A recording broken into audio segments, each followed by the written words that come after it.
House vote on this impeachment inquiry? Not that I know of. So this House vote didn't happen. There has not been a House vote to move forward with this impeachment inquiry. So we haven't followed what the Speaker himself, Mr. McCarthy, has said is the process that we should be following so that an impeachment inquiry would have merit or legitimacy, which is something that I think all Americans on both sides of the aisle should expect investigations or inquiries like this to have. I think Americans should be able to expect that the things we do in this body have merit or legitimacy. But following this hearing, Republicans have changed their tune. I think I know why Speaker McCarthy is going back on his conviction. His members are demanding an impeachment, but their months and months of investigating our president have not revealed yet any evidence that he himself has committed crimes. But Speaker McCarthy wants to keep his job, so he is set on delivering an impeachment inquiry, whether or not there is any evidence, and even if, in his own words, that impeachment inquiry would be devoid of any merit or legitimacy.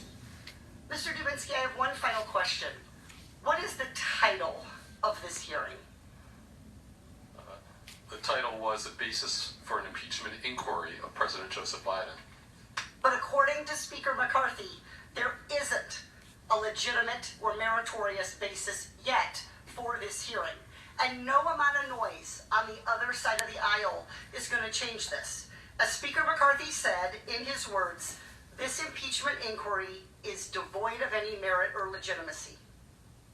Wow, I just did it. At the very end of an extremely contentious hearing, I found something that Speaker McCarthy was correct about. I yield back. Gentlelady yields back, and I believe... Point of, I just have a unanimous consent request. Okay.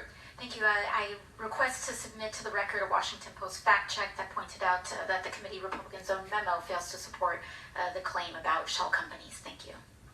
Mr. Chair, I have a point. Without objection. Mr. Chair, Ordered. I'm so sorry. Okay, Ms. Tlaib. I just want to submit for the record, if I may, article from Augusta Chronicle says government shutdown, Georgia military service members will see no pay. Without objection, so ordered. Chair now recognizes Ms. Boebert from Colorado for 5 minutes. Thank you, Mr. Chairman. Joe Biden had dinner with Hunter and his business associates, including Yelena Baturina, a Russian tech and energy oligarch who was married to the mayor of Moscow at the time.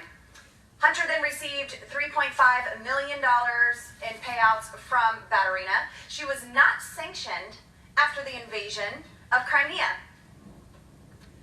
Joe Biden has maintained for years that he was not involved in his son's business dealings. Yet we have proof that Joe Biden attended business dinners with his son while he was Vice President of the United States of America. Here you have an excerpt from Devin Archer's transcribed interview. On the screen, if we could get that up there. During his interview, Archer testified to the fact that on multiple occasions, then Vice President Joe Biden attended functions with business associates of his and Hunter Biden. One such example is laid out on the screen for us. Mr. Archer is explaining here that in the spring of 2014, if we could get this slide up, Devin and Hunter had dinner at Cafe Milano with several of their business associates.